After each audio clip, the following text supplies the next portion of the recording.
My great-grandmother was diagnosed with cancer. I went in to visit my great-grandmother on her hospital bed, and I walked into the room, and it was dimly lit, just the sunshine shining through the blinds.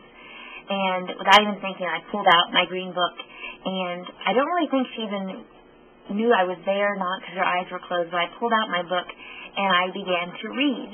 And I sat next to her bed, and I held her hand, and I read, "The Lord is my shepherd, I shall not want." And I continued to read, "And though I walk through the valley of the shadow of death, I will fear no evil, for God is with me." And then it ends, "I shall dwell in the house of the Lord forever." And then she cried, a silent tear. But at that moment, I knew that this is why I was made. I was made to share God's love to those all across my path.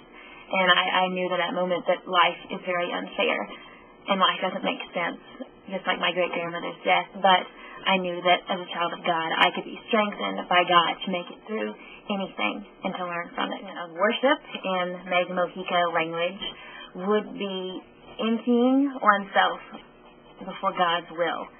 And it is in that moment of pure emptying yourself that you remember and you celebrate and you anticipate what God is doing in your life. The hardest thing for me to do is to not be so dramatic. My intense amount of passion and emotion, it's good, it's a virtue there, but in most of my life I can also be overly dramatic, and I don't have tough skin. And so I daily strive to have rhino skin, to not be so dramatic.